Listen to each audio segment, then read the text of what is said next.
Hello, my dear student. আজি হ'ল আজি এখন ক্লাছ কৰিম এখন হ'ল কম্পিউটাৰ ফাণ্ডামেণ্টেলছ তো কম্পিউটাৰ ফাণ্ডামেণ্টেলছৰ আজি প্ৰথম ক্লাছত আমি শিকিম আমি প্ৰথম জানি ল'ম যে ইন্ট্ৰডাকশ্যন টু দ্য কম্পিউটাৰ অৰ্থাৎ কম্পিউটাৰ কি কম্পিউটাৰ কাক কোৱা হয় এই বিষয়ে আমি জানিম তো প্ৰথমতে হৈছে ইন্ট্ৰডাকশ্যন টু দ্য কম্পিউটাৰ এইটো হ'ল কম্পিউটাৰ ফাণ্ডামেণ্টেল ক্লাছ এই কম্পিউটাৰ ফাণ্ডামেণ্টেল ক্লাছটো বহুত ইম্পৰ্টেণ্ট কাৰণ কি যদি আমি কম্পিউটাৰ শিকো কম্পিউটাৰ শিকাৰ পিছত কিন্তু আমি ৱাৰ্ড এক্সেল পাৱাৰ পইণ্ট বা বিভিন্ন ধৰণৰ কাম আমি কম্পিউটাৰত শিকিব লাগিব আৰু শিকিব পাৰিম কিন্তু তাৰ আগত আমি কম্পিউটাৰ ফাণ্ডামেণ্টেলছ বস্তুখিনি আমি জানিব লাগিব কাৰণ কম্পিউটাৰ এটা কেনেকে কাম কৰে কম্পিউটাৰ ক'ৰ পৰা আহিল কম্পিউটাৰ কি কি ভাগ গোটেইকেইটা বস্তু আমি জানাৰ পিছতহে বাকী বস্তুকেইটা জানা আমাৰ কাৰণে বেছি ভাল কাৰণ কি যদি আমি ক'ৰবাত জব কৰিব যাওঁ জব কৰাৰ লগে লগে আমাক যাতে ইণ্টাৰভিউ দিব লাগিব ইণ্টাৰভিউ দিয়াৰ সময়ত কিন্তু আমাক এই প্ৰশ্নটো কৰিব যে আহ কম্পিউটাৰ কি বস্তু কম্পিউটাৰ ক'ৰ পৰা আহিল জেনাৰেশ্যন অফ কম্পিউটাৰ কি বিভিন্ন ধৰণৰ কুৱেশ্যন আমাৰ আহিব পাৰে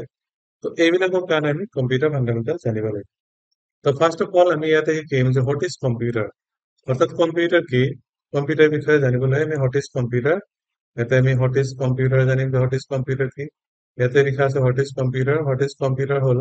definition of a computer the definition of a computer. Computer is an electronic machine that performs operation based on instruction, accept input,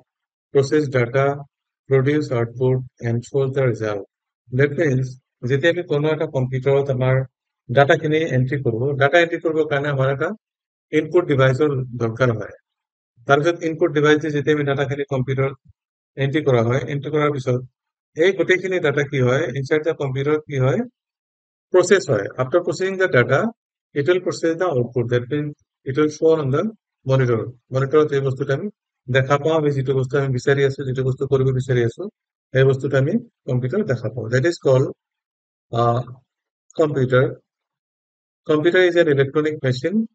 that performs operation based on instruction accept input process data produce output and store the result that means আমি যিখিনি কাম কৰো এই কামখিনি store কৰি ৰাখিবৰ কাৰণে computer যিখন ষ্ট'ৰ আছে ষ্ট'ৰেজ ডিভাইচ তাতে ষ্ট'ৰেজ ডিভাইচত আমি এইটো ছেভ কৰি ৰাখো আৰু আৰু নেক্সট টাইম যেতিয়া আমাক লাগিব তেতিয়া আমি আকৌ এইটো ওলাই ল'ব পাৰিম তাৰপিছত হৈছে characteristics of the computer computer কি কি কেৰেক্টাৰিষ্টিক্স থাকে সাধাৰণতে কেৰেক্টাৰিষ্টিক্স হ'ল কম্পিউটাৰ এটা কেনেকে কাম কৰে computer is a high speed device computer কিন্তু বহুত হাই স্পীড ডিভাইচ হয় একুৰেচি শব্দৰ অৰ্থ হ'ল একদম পাৰফেক্টলি কোনো এটা কাম কৰে দিব পৰা ক্ষমতা এইটো হ'ল একুৰেচি তো প্ৰথম হ'ল আমাৰ ইয়াতে স্পীড স্পীড তাৰপিছত আহিল একুৰেচি মানে একদম টু দা পইণ্টত বস্তুটো কাম কৰি দিয়ে অট'মেশ্যন মানে কিছুমান কাম অট'মেটিকেলি হৈ থাকে ডিলিজেন্স মানে একদম পাৰ্টিকুলাৰলি কাম কৰিব পৰা ক্ষমতা আৰু যেনেকে মানুহে বিচাৰে যেনেকে ইউজাৰে বিচাৰে তেনেকে দিয়ে ভাৰ্চেটাইলিটি মানে বিভিন্ন ধৰণৰ ইয়াৰ কেপাচিটি থাকে ভাৰ্চেটাইলিটি শব্দৰ অৰ্থ হ'ল মানে চব কাম কৰিব পৰা ক্ষমতা এইটোৰ পৰা সেইটো এনেকে কাম কৰিব পৰা ক্ষমতা কাৰ থাকে কম্পিউটাৰ এইটো হৈছে কেৰেক্টাৰিষ্টিক্স অফ কম্পিউটাৰ তাৰপিছত হৈছে ষ্ট'ৰেজ এইটোক আমি কোনো এটা ডাটা ষ্ট'ৰ কৰি ৰাখিব পাৰো তো এনেকুৱা কামৰ কাৰণে আমাৰ কি হয় এইবিলাক দৰকাৰ হয় তো তাৰপিছত হৈছে these are the storage characteristics of computer speed accuracy automation intelligence and versatility তাৰপিছত আছে limitation of a computer limitation মানে কি কম্পিউটাৰত আমি এটা লিমিটৰ ভিতৰত কাম কৰিব পাৰো যেনেকুৱা কোনো ধৰণৰ লিমিট ইয়াতে কিমান লিমিটেশ্যন ইয়াতে থাকে তাৰমানে ইয়াতে লিখিছে নো আই কিউ অৰ ইমোশনস কম্পিউটাৰ কোনো আই কিউ নাথাকে আৰু ইয়াৰ কোনো ইমোশন নাথাকে কম্পিউটাৰ নন ষ্টপ কাম কৰিব পৰা ক্ষমতা থাকে cannot work without instruction but computer কিন্তু এটা বস্তু কৰিব নোৱাৰে যে cannot work without instruction মানুহে কোনো ইনষ্ট্ৰাকশন নিদিয়াকৈ কম্পিউটাৰে কোনো ধৰণৰ কাম কৰিব নোৱাৰে তো প্ৰথমতে কি কৰিব লাগিব কম্পিউটাৰত আমি কোনো এটা ইনষ্ট্ৰাকশন বা কমাণ্ড দিব লাগিব তাৰপিছত ই কাম কৰিব তাৰপিছত আছে depend on a power supply depend on a power supply মানে পাৱাৰ চাপ্লাই ইলেক্ট্ৰিচিটি নহলে কম্পিউটাৰে কাম কৰিব নোৱাৰে তো কিমানখিনি ইলেক্ট্ৰিচিটি চাপ্লাই হ'ব সেই হিচাপত এইটো কাম কৰে ইলেক্ট্ৰিচিটি নাথাকিলে কম্পিউটাৰ কাম কৰিব নোৱাৰে আজিকালি বেকআপ আছে যেনেকুৱা লেপটপত আমি কাম কৰিব পাৰো যাতে আমি নেট বেছি নহ'লেও কাম কৰে আগত তুমি চাৰ্জ কৰি লওঁ তাৰপিছত কাম চলি থাকিম সেনেকে কামবিলাক হয় that is depend on the power supply যেতিয়ালৈকে পাৱাৰ চাপ্লাই থাকিব তেতিয়ালৈকে কাম থাকিব পাৱাৰ চাপ্লাই বেটাৰী শেষ হ'ব তেতিয়াহ'লে অট'মেটিকেলি এইটো বন্ধ হ'ব that means depends on power supply history of a computer হিষ্ট্ৰীটো কি কেতিয়াৰ পৰা কম্পিউটাৰ আৰম্ভ হ'ল কেতিয়া কম্পিউটাৰ কি কাৰণে এইটো কম্পিউটাৰ উৎপন্ন হ'ল তো প্ৰথম হৈছে abacus N ancient manual counting tools manually মানে হাতে কাগজে আমি লিখিছিলো হাতে কলমে যেনেকে এবাকাছ আজিও মেথমেটিক্সৰ এটা হেৰি আছে হাতে এনেকে মানুহে হিচাপ কৰি উলিয়ায় তো এইবিলাক হ'ল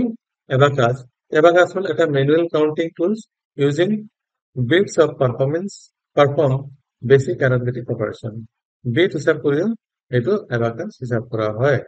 অ্যারিথমেটিক্যাল ক্যালকুলেশন বিলাক ওলোৱা হয় নেক্সট হল মেকানিক্যাল ক্যালকুলেটর মেকানিক্যাল মানে এবাকাসটো হল manually mechanical calculator a device designed for automatic computation using gear and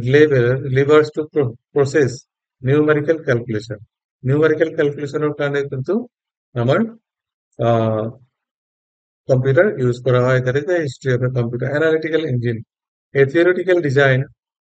by Charles Babbage এটা analytical engine হল first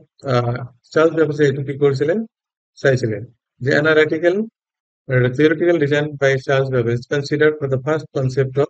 general purpose programmable computer প্রথম কম্পিউটারটো উৎপত্তি করেছেন কোনে চার্লস ব্যাবেজ নামৰ মানুহজনে তাৰপিছত হ'ল ENIAC the first electronic general purpose computer ENIAC the first electronic general purpose computer built in 1940s এটা স্টার্ট হয়েছে 1940s revolutionized digital computing আর ইয়ার ফুল ফর্ম হচ্ছে electronic numerical integrator and computer এটা মানে হচ্ছে electronical numerical integrator and computer this is the history কেতিয়া আবিষ্কার হয়েছিল computer 1940 components of a computer কি কম্পোনেন্ট থাকে কি বস্তু আমার কম্পিউটারে জড়িত হয়ে থাকে যার দ্বারা আমি কাম কৰো প্ৰথমতে কম্পিউটাৰ লাগিব আমাৰ কেইটামান হাৰ্ডৱেৰ তাৰপিছত লাগিব সফটৱেৰ তাৰপিছত লাগিব ইউজাৰ অৰ্থাৎ হাৰ্ডৱেৰ যেতিয়া আমি এসেম্বল কৰিম হাৰ্ডৱেৰ কেইটা নোহোৱাকৈ আমি কোনো এটা কম্পিউটাৰ বনাব নোৱাৰো হাৰ্ডৱেৰ আমাৰ হৈ গ'ল তাৰপিছত আহিব সফটৱেৰ তাৰ মানে কি সফটৱেৰ আমাক লাগিব সিস্টেম সফটৱেৰ লাগিব এপ্লিকেশন সফটৱেৰ লাগিব এই সফটৱেৰ কেইটা আমি ইনষ্টল কৰাৰ পিছতে কম্পিউটাৰ কাম কৰিব পাৰে যোগ্যতা গ্ৰহণ কৰিব তাৰপিছত আহিব ইউজাৰ মানে কম্পিউটাৰ এটা হ'ল সবকিছু ইউজাৰ যদি নাথাকে কম্পিউটাৰ ইউজ কৰিব পৰা মানুহ যদি নাথাকে কম্পিউটাৰটো নচলে so user is also a component of a computer and next হল ডেটা মানে কি আমি কম্পিউটার যি কাম কৰিম সেইবিলাকক ডেটা বুলি কোৱা হয় কম্পিউটাৰ যিখিনি পাৰফৰ্ম কৰিম যিখিনি কাম কৰিবলৈ আমি দিম that is called the data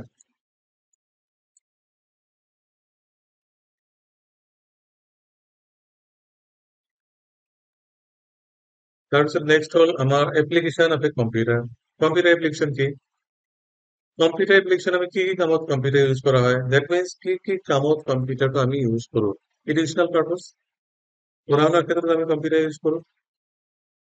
তাৰপিছত আমাৰ বিজনেছৰ পাৰপাসত কম্পিউটাৰ ইউজ কৰো বিজনেছৰ ক্ষেত্ৰত ইউজ কৰো হেলথ কেয়াৰত ইউজ কৰো হস্পিটালত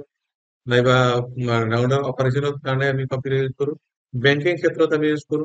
এন্টাৰটেইনমেন্টৰ ক্ষেত্ৰত আমি ইউজ কৰো এটসেট্ৰা এনেকুৱা বহুত কাম আছে তাৰ মানে মোৰ ঘৰত ক'ব গ'লে কি এতিয়া বৰ্তমান সময়ত কোনো এটা কাম নাই যিটোত কম্পিউটাৰ ইউজ নহয় মানে এভৰিৱেয়াৰ ইজ কম্পিউটাৰ নেই সব জায়গাতে কম্পিউটাৰৰ কাম হৈ থাকে সব কম্পিউটাৰ ইজ ভেৰি ইউজফুল আজিৰ দিনত কেতিয়াবা ৰিয়েল লাইফ এক্সাম্পল যেনেকুৱা এটিএম এটিএম মেচিন এটা real life example online class কৰিব পাৰো আমি কম্পিউটাৰৰ জৰিয়তে বিলিং এনালাইসিস কৰিব পাৰি বিলিং সিস্টেম কৰিব পাৰি জিপিএস আমাৰ এটা সিস্টেম আছে য'ত আমাৰ কম্পিউটাৰ কাম হৈ থাকে এইবিলাক হ'ল আমাৰ কি real life example of a computer use কৰিবৰ কাৰণে এটা real life example computer use কৰিবৰ কাৰণে ৰিয়েল লাইফ এক্সাম্পল নেক্সট হ'ল ক্লাছ এক্টিভিটি তোমালোকৰ কাৰণে আমি কেইটামান ক্লাছ এক্টিভিটি থৈ দিলো ইয়াতে তোমালোকে এই কামখিনি কৰিবা তো প্ৰথম কাম হ'ল কি where do you see the computer being used around you যে তোমাৰ বাহ্যিক চাৰিওফালে তোমাৰ ঘৰৰ পাৰিপাৰ্শ্বিকৰ চাৰিওফালে কিমান জাগা আছে য'ত কম্পিউটাৰ ইউজ হয় গ্ৰুপ ইন্টাৰেকশন এণ্ড চিম্পল কুইজ তোমালোকৰ কাৰণে এটা গ্ৰুপ ইণ্টাৰেকশ্যনৰ চিম্পল কুইজ দিম যিটো কুইজ তোমালোকে খেলিবা আৰু গ্ৰুপ ইণ্টাৰেকশ্যন মানে তোমালোকৰ মাজত এটা আলোচনা পাতিবা যিটো আলোচনাৰ জৰিয়তে তোমালোকে ভালকৈ শিকিব পাৰা homework importance of a computer in a day to day life এইটো তোমালোকৰ কাৰণে এটা হোমৱৰ্ক দি থৈ দিলো মই যে importance of a computer in a day to day life and list of 5 types of computer example এইটো এক্সাম্পল দি 5 ধৰণৰ কম্পিউটাৰ তুমি লিখি দিব লাগিব চ' আজিৰ ক্লাছত আমি ইমানে শেষ কৰিছো নেক্সট ক্লাছত আকৌ লগ পাম তেতিয়ালৈকে have a nice day bye bye